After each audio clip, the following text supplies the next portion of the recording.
High Overlord Zarthul of the Dominion stood before the Galactic Tribunal, his forearms spread wide in a gesture of supreme confidence.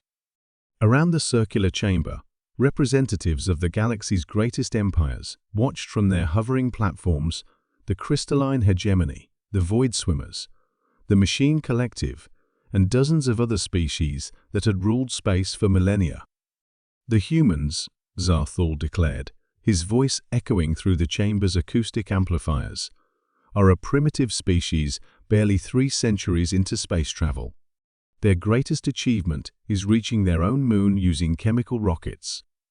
They have no right to claim sovereignty over the Terra sector.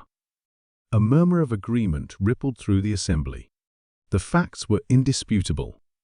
Human civilization had only recently developed faster than light travel. Their weapons were crude projectile-based systems, and their ships were little more than metal boxes with engines attached. Ambassador Elena Vasquez sat quietly in the human delegation pod, her simple black suit a stark contrast to the elaborate ceremonial armor and crystalline exoskeletons worn by the other representatives.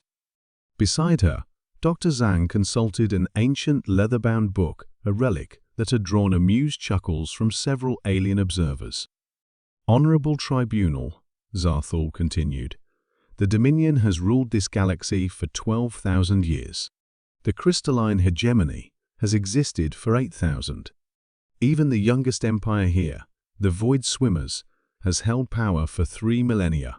What claim can these newcomers possibly make? Elder Shard, 7 of the crystalline hegemony, resonated agreement.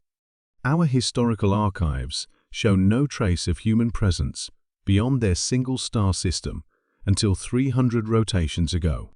They are infants in the cosmic scale.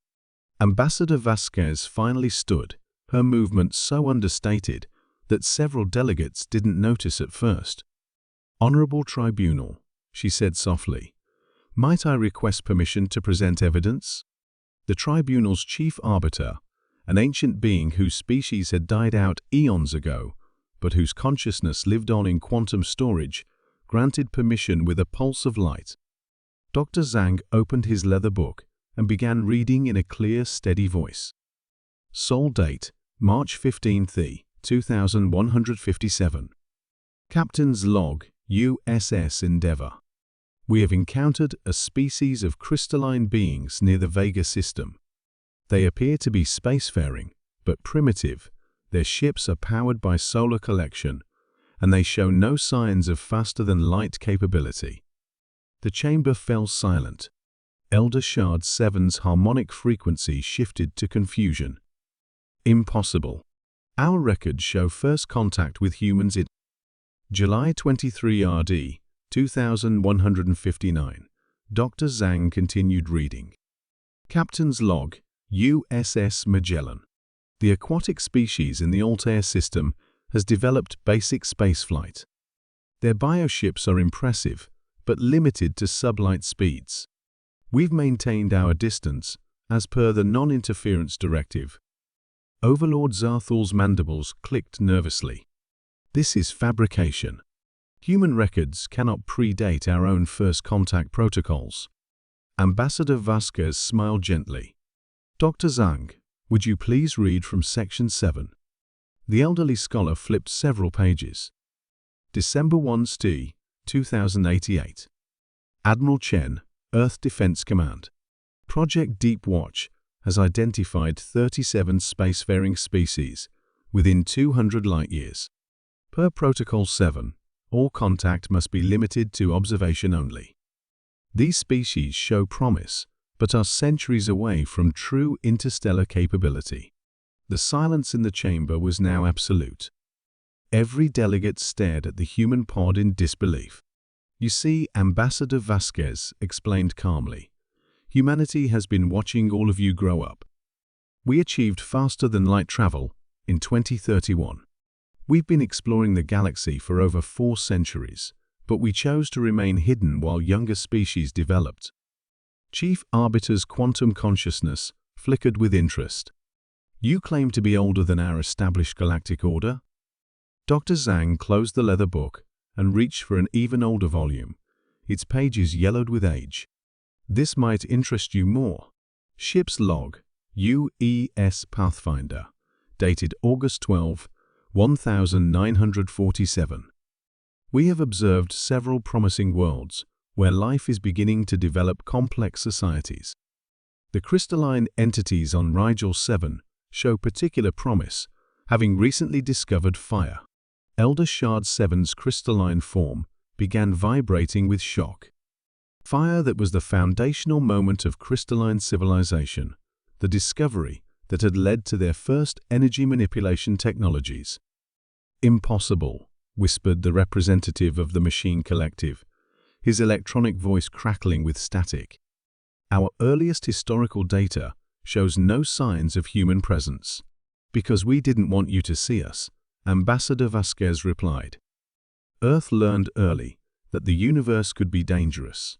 We developed stealth technology, cloaking systems, and observation protocols designed to study without interfering. We've been the silent guardians of this galaxy for longer than most of your civilizations have existed."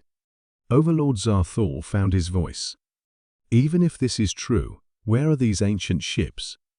Where is your evidence of this technology?" Ambassador Vasquez touched a small device on her wrist. "Computer, authorization, Vasquez Alpha 7. Begin declassification protocol." Throughout the chamber, reality seemed to shimmer. The space around the tribunal station, which had appeared empty moments before, suddenly revealed massive structures that had been hidden by cloaking fields. Ships, if they could be called ships, that dwarfed anything in the known galaxy. They were sleek, organic-looking vessels that seemed to bend light around them, clearly designed with technology far beyond anything the assembled empires possessed. "UES Methuselah," Vasquez announced, gesturing to a vessel so large it could house an entire fleet. Commissioned in 1952. Still operational after 8 centuries. "UES Prometheus," launched in 1967.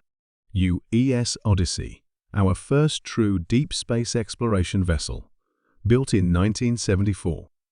The numbers were staggering. Dozens of ancient human vessels, each one representing technology that predated every known galactic civilization, surrounded the tribunal station like sleeping giants. "The Terra Sector," Ambassador Vasquez continued, "isn't a new human territory. It's our ancestral home, the first region we ever explored and settled. We've been there for 800 years. We only revealed ourselves to the galaxy recently because we felt it was time for our children, all of you, to know that your elder siblings had been watching over you."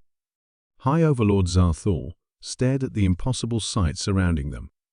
Ships older than his empire, technology beyond his understanding, and the humbling realization that his primitive opponents had been capable of destroying his entire civilization since before his species had even developed writing. "The question isn't whether humanity has a right to the Terra Sector," Ambassador Vasquez said softly. "The question is whether we'll continue to allow you to share the galaxy with us." For the first time in 12,000 years, the Dominion found itself face to face with a species that made them feel like children pretending to be adults.